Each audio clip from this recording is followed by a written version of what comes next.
If 2020 was the most challenging year on record, and for most of us it was, then 2021 was the year we rose from the ashes.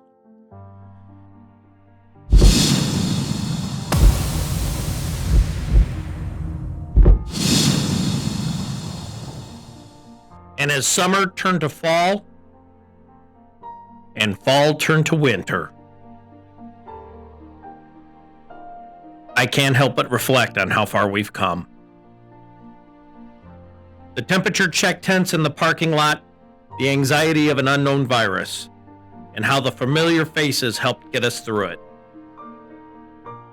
It was these faces that let us know we were in this together. I think about the vaccine clinic we hosted, and how we processed over 1,760 people in 2 days. I think about how Maya Clark worked so diligently to bring the vaccine to our campus, and how our shop chairman made sure his family got the shot. I think about all the people we helped that day. I think about Laura Beachel and how well this event was managed. I think about the appointees who volunteered their time and risked their own safety. I think about my friends and how they are always so willing to help. I reflect on getting my picture with our very own Rosie the Riveter, and how a picture captured that day should win newsletter cover of the year. I think about the Women's Committee and how they hosted a vaccine clinic at the Union Hall, and how many people, including teenagers, they helped that day. And in a world constantly telling us to stay 6 feet apart for our safety, we use social media to come together. We sent our congratulations to our brothers and sisters as we watched our union family continue to grow. We watched our brothers and sisters become parents and grandparents, and I even had members reach out to me to let me know about the birth of their child. I will always remember those conversations. We also lifted up our union family members on arguably one of the worst days of their life, and more than once I witnessed a handshake, a hug, or words of support between members who saw our posts. I think about how we supported Local 337 during their strike, and how we showed up in various ways to show our support. We showed up in the cold during a pandemic. We showed up on social media. We showed up with our donations. We showed up at night. And even politicians showed up. I think about Danny Winningham and his son and what it means to be 3 generations. And I think about how proud Ray Winningham is looking down on them.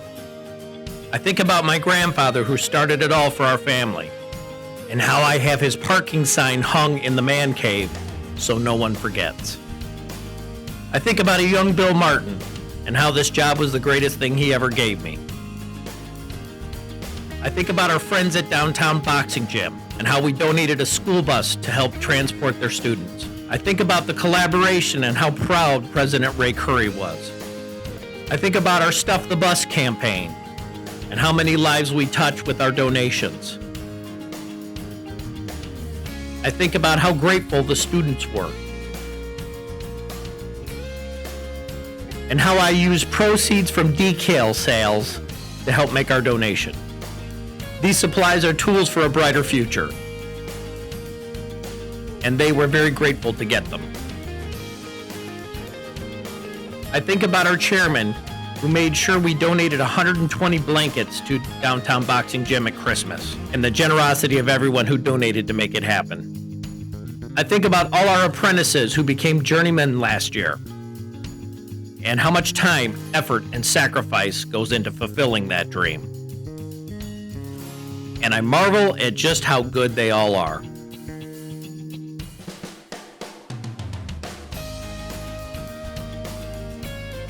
And what a great feeling it is to watch your friends take the huge step for a better future.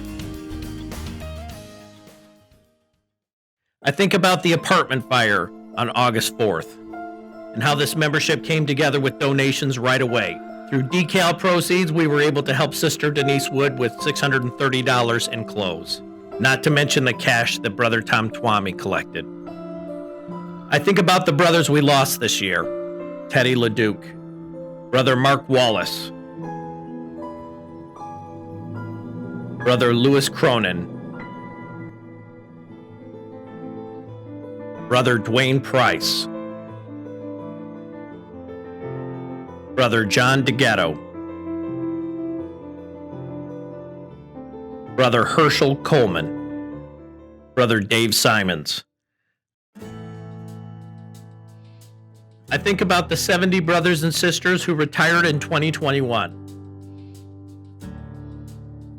and how all of them are living the dream we are all chasing. I think about the photo contest and how the winning shot was called Unity. I think about our former president Ralph Morris and his promotion to servicing rep. I think about our new president Al Byrd and how proud he is to be the first African American president at UAW Local 163. I think about our new Vice President Gary Dotson and how he has a strong family connection in this union, which includes his daughter, our new trustee, Miss Heather Dotson.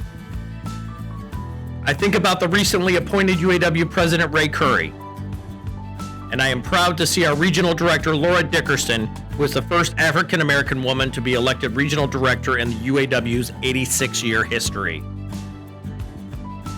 We continued to break barriers in 2021 with the AFL-CIO electing their first woman president, and we all mourned the loss of Richard Trumka, a dynamic and fearless leader. I think about our merchandising and how this year we brought back an old friend. I think about our decal sales and how much money we raised from them. I reflect on our merchandise website and how far we've come. I think about all the designs we released this year and how your input as a membership drove each and every one of these designs. And I'm grateful for it. I reflect on the humble beginnings we started from to get our merchandise out there. It really was too much for one person. But then I remember how the merchandise kiosk in the cafeteria hasn't worked in months. I remember how my family helped me get this off the ground, and how a family room full of boxes became a normal occurrence.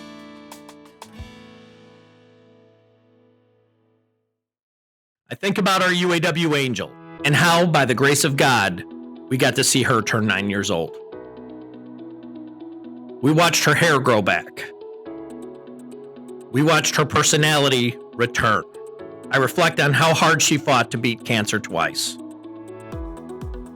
and how your generosity helped make it possible. I think about all your messages of support, and how a very kind volunteer and I painted her garage on the hottest day of the summer, and how our decal sales paid for all of it, including paint. And today, Elizabeth can be a kid again, even getting her ears pierced.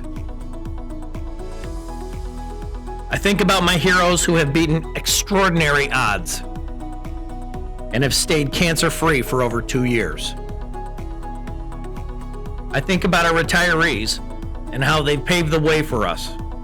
And I think about my dear friend Claudia, who beat COVID-19 and COVID pneumonia, and swears to this day it was the love and support from her union family that gave her the strength to fight it.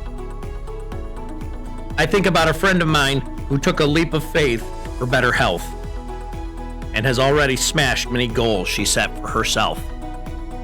I think of Brother Paul Coate and how he's beating cancer with the support of his wife. I think about our newly assembled Community Service Committee and how one of my favorite people is finally stepping into the role she deserves, and how they immediately went to work making a difference. I think about the return of Gibby Claus and how it didn't feel like Christmas last year without him. And I think about the Toys for Tots donation and how my mental health needed to see a grown man ride a child's bicycle.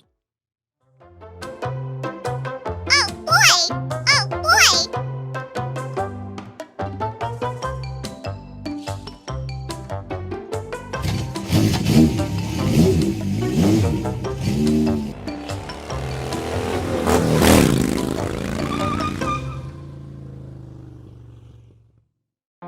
And finally, I think about this world-class workforce.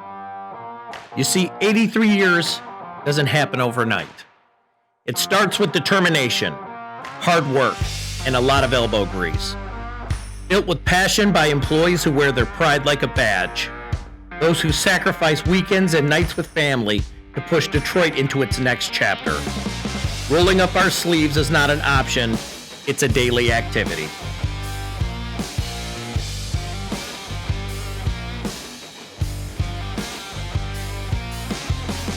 And I want to thank every one of you for it.